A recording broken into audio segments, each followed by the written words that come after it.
Bonjour à toutes et tous, bienvenue sur ce nouvel épisode Meet the Expert, l'émission qui vise à te présenter un métier afin de mieux envisager ton avenir professionnel.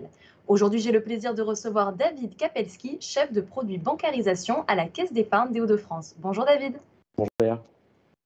Merci d'être avec nous aujourd'hui pour nous partager ton expérience professionnelle, je le disais, à la Caisse d'épargne des Hauts-de-France, une aventure que tu as débutée il y a maintenant près de 6 ans après avoir validé ton master en management.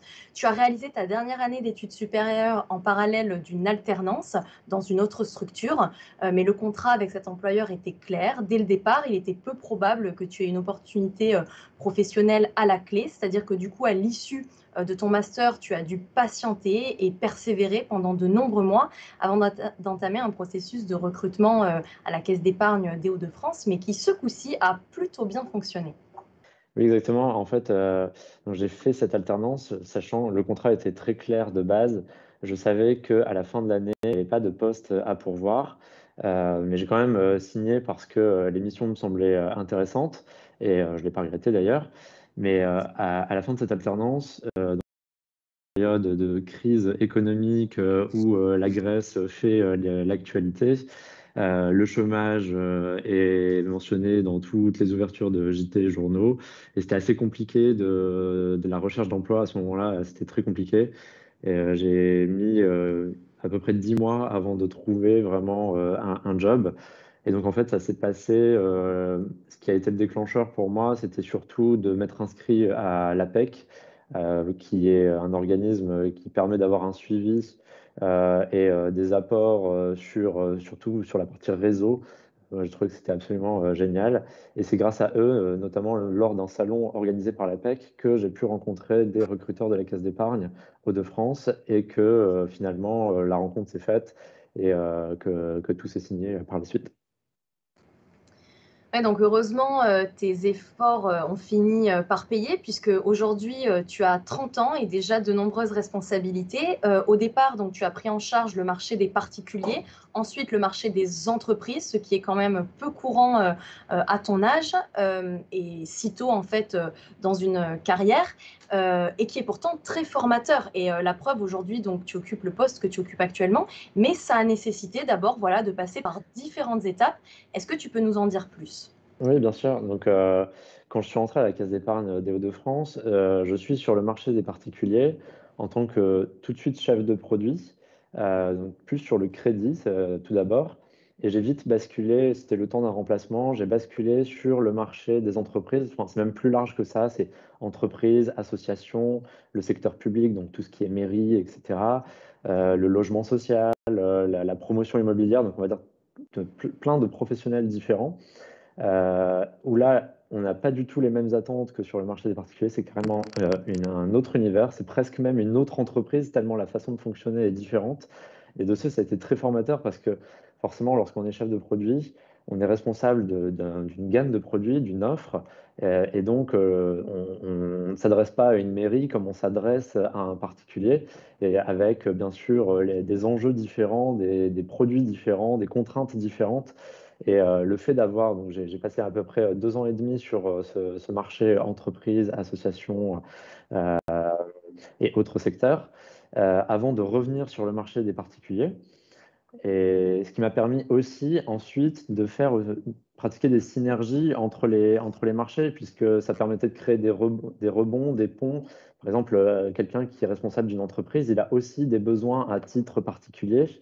Et donc, ça permettait de créer des projets en lien entre ces différents marchés et de ce fait d'avoir l'expertise pour pouvoir le faire. Ça, c'était très intéressant.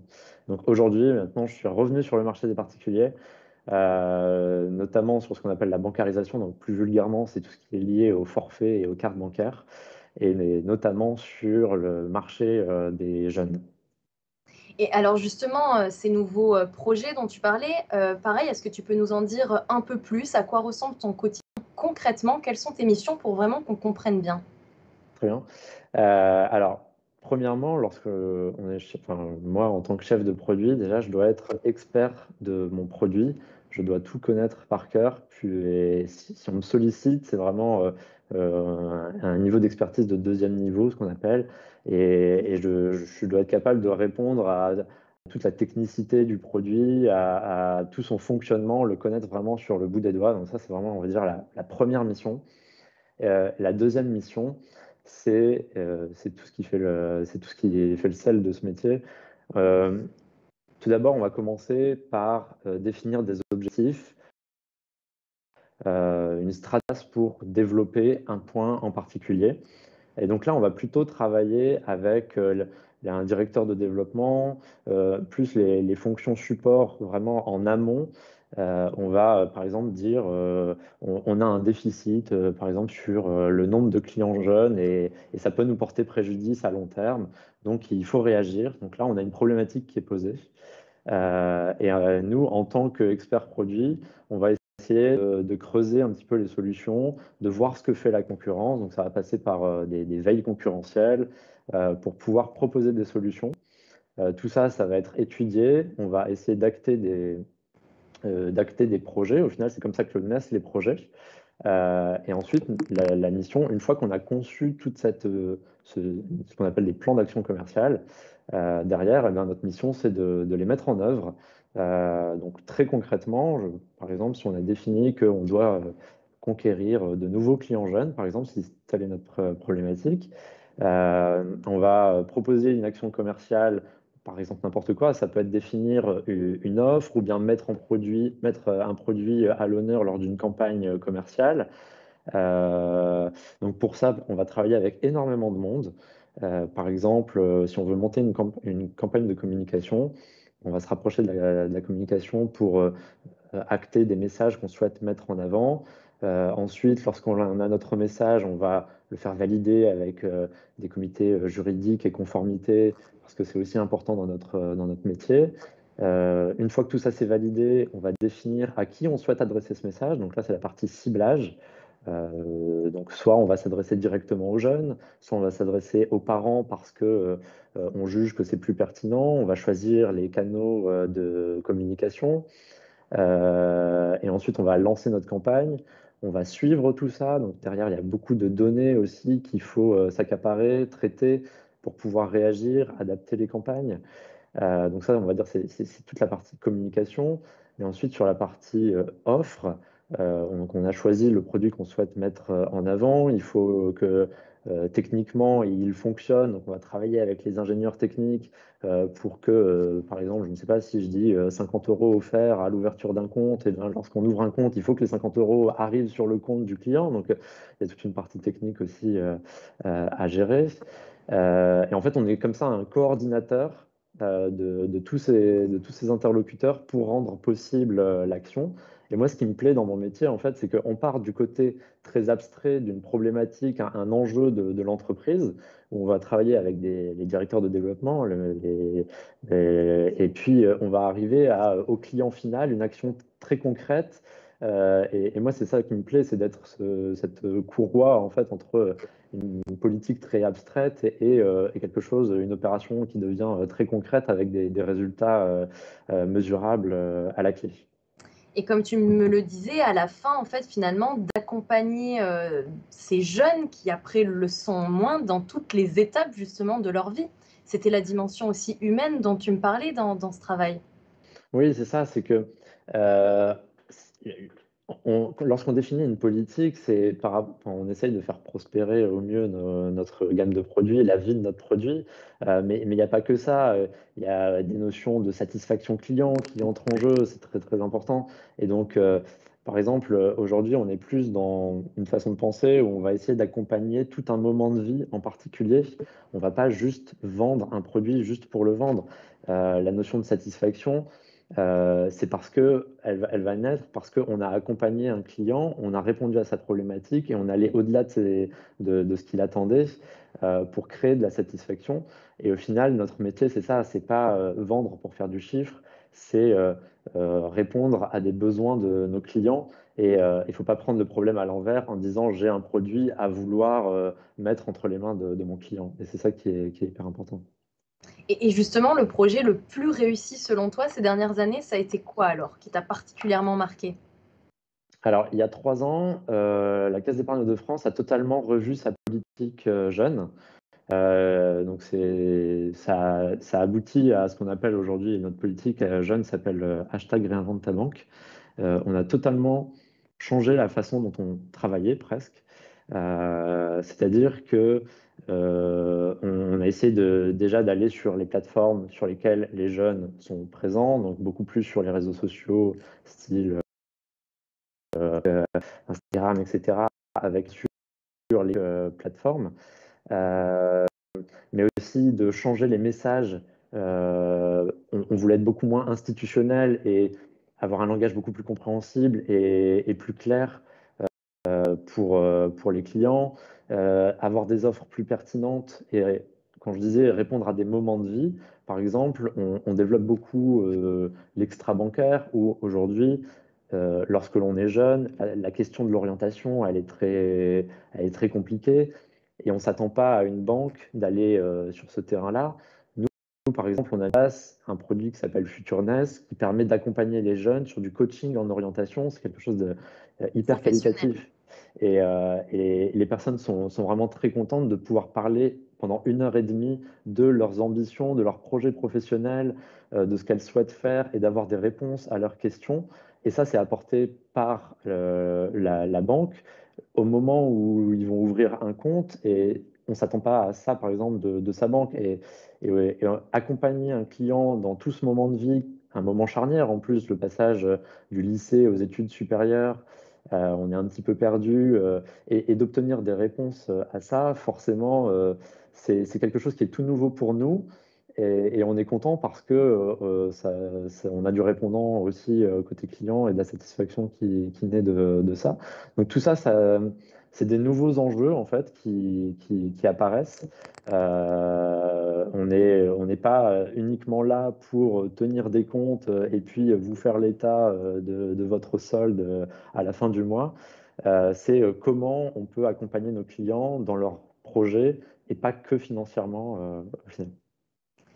C'est vrai que du coup, c'est des beaux défis à relever. J'imagine que tu vas en avoir encore plein d'autres dans les années à venir, puisque comme tu le disais, tu t'adresses donc à une cible jeune qui est extrêmement mouvante, notamment avec les tendances qui se dessinent sur Mm. Internet et les réseaux sociaux, ce qui veut dire que pour toi, en fait, ça t'oblige à être en veille permanente. Oui, bien sûr, bah, on le voit bien, hein. Si je prends l'exemple juste de la rapidité des réseaux sociaux. Enfin, ça paraît bateau en fait, dit aujourd'hui, tellement c'est présent dans notre quotidien. Mais il faut se rappeler qu'il y a quelque temps, pour pouvoir avoir un livret A, il fallait se rendre en agence parce que le classeur du livret A était dans telle agence physique et on ne pouvait pas aller dans une autre agence parce que c'était pas dématérialisé. Aujourd'hui, ça nous paraît presque naturel, sauf que en fait, ça demande beaucoup de travail parce que c'est des gros systèmes d'information qu'il faut mettre en place. C'est des nouveautés. Je prenais l'exemple de TikTok tout à l'heure sur les réseaux sociaux. Aujourd'hui, on fait des campagnes de communication sur TikTok. Il y a 4 ans, ça nous paraissait inconcevable. Enfin, alors qu'au final, aujourd'hui, on peut plus s'en passer lorsque l'on crée une Ouais. campagne jeune. C'est à peine si en France, enfin, et même plus largement en Europe, on connaissait cette application, Exactement. puisque ça vient de Chine, on l'utilisait même Exactement. pas Et donc, forcément, hein. il y a d'autres plateformes qui existent. Donc, le but, c'est de rester en veille là-dessus pour pouvoir. Alors, on a toujours un petit peu une période où on regarde un petit peu ce qui se passe avant de se lancer parce que déjà, il faut s'approprier les codes d'une plateforme. Et je pense qu'on peut vite aussi faire un bad buzz à mal interpréter les codes ou bien à vouloir y aller avec ses gros sabots et justement se tromper. Donc forcément, il y a un temps entre le moment où ça devient un petit peu utilisé par tout le monde, célèbre, etc., et le moment où on s'y plonge et on l'utilise vraiment. Mais c'est important en tout cas de suivre tout ça pour pas rater le coche et rester pertinent dans nos campagnes. Et est-ce que justement cette digitalisation donc des comportements, c'est l'un des futurs enjeux de ton métier? Et est-ce qu'il y en a éventuellement d'autres que tu vois peut-être apparaître Oui, actuellement? alors bien sûr que c'est un des enjeux numéro un. Aujourd'hui, on s'attend à tout faire avec son smartphone et si on ne peut pas le faire, on est un peu déçu déjà.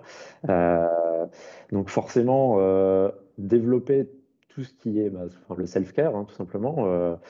Aujourd'hui, il y a plein de choses que l'on peut faire avec son application bancaire, où avant, on était obligé de passer par son conseiller.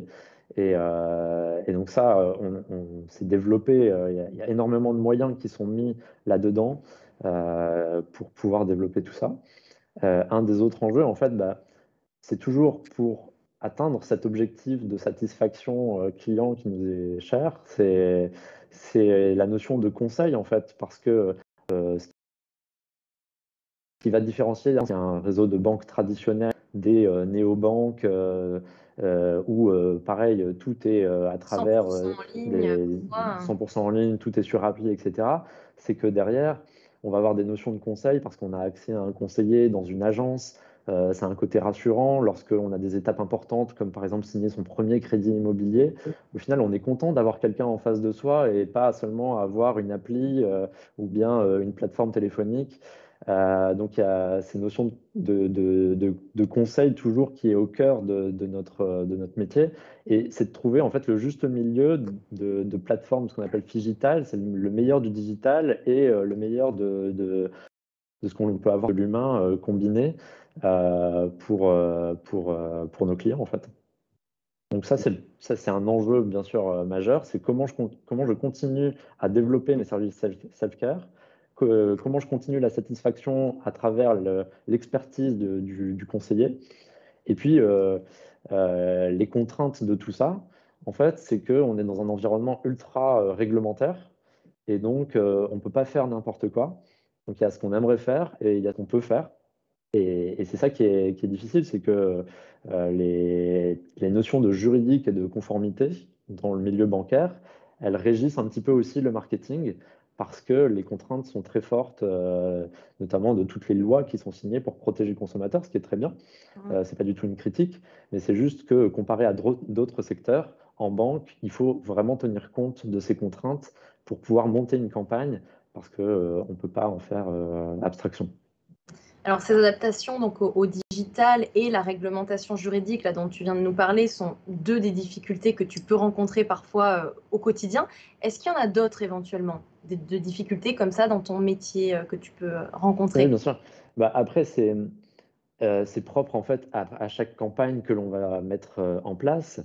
Il se peut que parfois on va avoir des campagnes qui vont avoir du répondant. Le message va être bien compris tout de suite, que ce soit des clients comme vous et moi à titre particulier, ou bien moi j'ai un autre client au final qui est le réseau d'agences bancaires parce que au final celui qui est en face du client, c'est le conseiller bancaire. Et donc, moi, je délivre mes campagnes aussi pour aider les conseillers à avoir des arguments face au client final. Et une des difficultés parfois, c'est que ce soit côté client ou bien que le conseiller bancaire, on n'est pas aussi bien entendu qu'on souhaite l'être.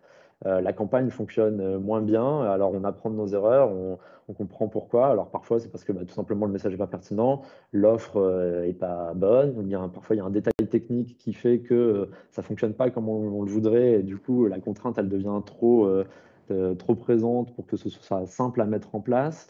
Et ça peut arriver à n'importe quelle étape en fait de la conception d'une campagne ou de la mise en place d'un produit.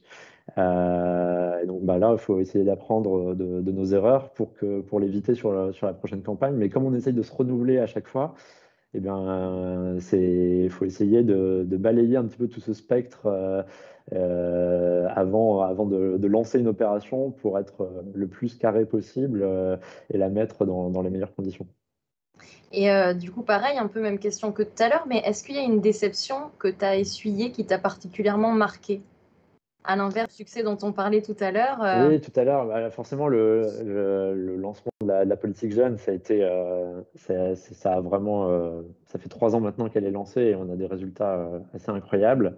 Et puis, comme je disais, hein, par exemple, une opération qui a eu lieu il y a quelques temps, où tout simplement, on voulait récompenser un petit peu la fidélisation de nos clients C'était une sorte de jeu concours pour les clients qui venaient voir leurs conseillers. Il n'y avait même pas de contrepartie commerciale.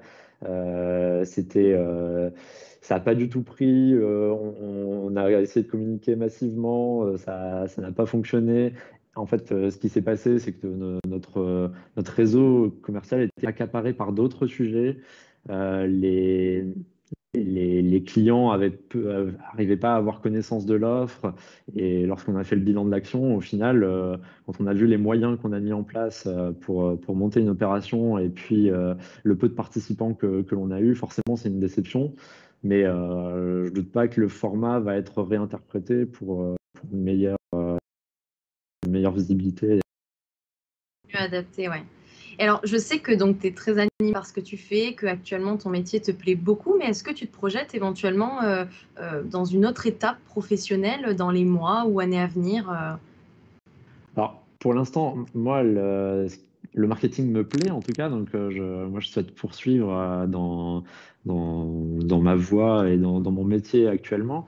Après, ça ouvre des portes sur activités, notamment, par exemple, je pense au métier de l'organisation ou bien de la gestion de projet en général. Comme on est une sorte de coordinateur entre plein d'intervenants pour monter des opérations, la notion de gestion de projet, sans qu'il y ait de notion de marketing, mais dans toute entreprise, en fait, il y a tout le temps des projets qui se créent. Et tout ce qui est les notions de gestion de projet, de méthode agile, de Scrum Master, enfin des métiers un petit peu comme ça qui sont aussi des coordinateurs pour faciliter l'expertise de certains pour qu'elle s'exprime au mieux et que les projets aboutissent. Moi, c'est des métiers qui m'intéressent si je devais me changer de métier aujourd'hui, mais en tout cas, c'est pas d'actualité pour moi dans l'immédiat, même si je me suis déjà posé la question, mais ça sera plus à moyen long terme, mais c'est pas une question aujourd'hui. Et quels conseils tu pourrais donner aux jeunes qui nous écoutent aujourd'hui s'ils veulent avoir un parcours similaire au tien et se diriger vers le métier que tu réalises aujourd'hui? Le premier conseil, enfin, forcément, moi, ce qui m'a donné cette vocation, tout bêtement, ça venait au final de la publicité. Quand je regardais à la télévision, j'écoutais à la radio, etc., tout ce qui existait, la créativité qu'il pouvait y avoir derrière, moi, c'est ça qui m'a donné envie. Et en fait, se tenir au courant de tout ce qui se passe, tous les événements culturels, un petit peu enfin, forcément d'actualité, pour moi, c'est le premier conseil qui va nourrir la créativité dont on a besoin pour créer toutes ces campagnes. Euh, et puis ensuite, si on a, enfin voilà, en tout cas, c'est vraiment De de suivre rester alors connecté, ouais, de suivre l'actualité, de vraiment de prendre conscience en fait, tout ce qu'il y a dans l'actualité peut être retransmis dans des campagnes. Enfin, je n'ai pas d'exemple. Enfin, voilà. Ok, très bien. Donc ton parcours, David, est l'illustration parfaite que la caisse d'épargne offre donc de belles opportunités et des perspectives très intéressantes à ces jeunes salariés. Donc la question, bien évidemment, qu'on se pose tous aujourd'hui, c'est est-ce que vous recrutez en ce moment? Alors, oui, on recrute, que ce soit des places dans le réseau d'agences commerciales ou bien dans les fonctions support.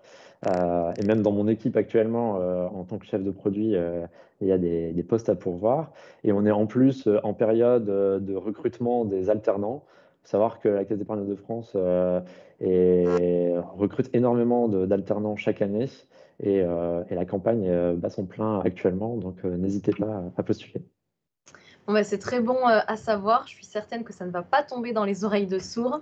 En tout cas, merci infiniment, David, pour ton temps et pour nous avoir révélé les dessous parfois méconnus de ton métier. Je suis certaine que ça va répondre à beaucoup d'interrogations, éveiller, voire renforcer des vocations. Merci Léa.